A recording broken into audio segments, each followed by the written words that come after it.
1 marker का question है ये, ट्रिगोनोमेट्री से रिलेटेड। तो ट्रिगोनोमेट्री का जो भी क्वेश्चन होता है उसमें हमें फॉर्मूला याद होना चाहिए।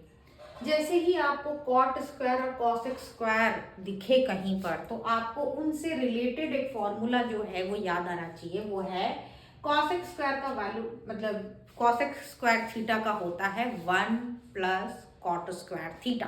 तो वही चीज मैंने यहाँ पे पुट कर दिया, थीटा की जगह पे आप ए लिख लो, 1 प्लस कॉट स्क्वायर ए, और माइनस साइन जो है वो बाहर है। अब माइनस साइन की वजह से अंदर के साइंस चेंज हो जाएंगे, तो जब आप नीचे इस चीज को लिखोगे तो ये -1 और ये माइनस कॉट स्क्वायर ए हो जाएगा।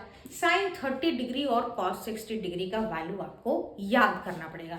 ये बड़ा आसान सा एक तरीका है जहां पर कि साइन की मदद से आप कॉस के वैल्यू को जो है वो निकाल सकते हो। क्या है, 0/4, 1/4, 2/4, 3/4, 4/4 ऐसे लिख दिया एक बार। ये 0, 30, 45, 60, 90 ये वैल्यू हो गया उसका।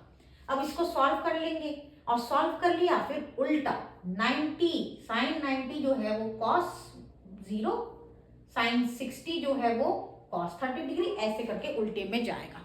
अब वहां से देखो साइन 30 डिग्री का वैल्यू कितना आया, हाफ, कॉस 60 का वैल्यू कितना आया, हाफ ही।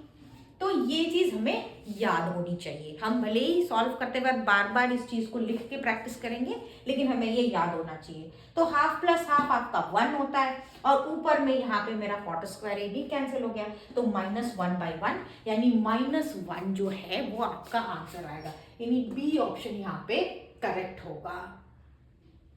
अब ये सारे ऑप्शंस आपको सिर्फ कंफ्यूज करने के लिए दिए होते हैं कि लोग ऐसा समझते हैं कि अगर यहां से कोई गलत किसी ने फॉर्मूला जरा भी किया तो क्या होगा, उसका 2 जरूर आंसर आएगा। तो ये सारे कंफ्यूजिंग ऑप्शन आपको इसलिए दिए रहते हैं कि आप अगर गलत करते हो ना तो आपका जरूर कहीं ना कहीं एक 2 जो है वो जरूर बन के आएगा।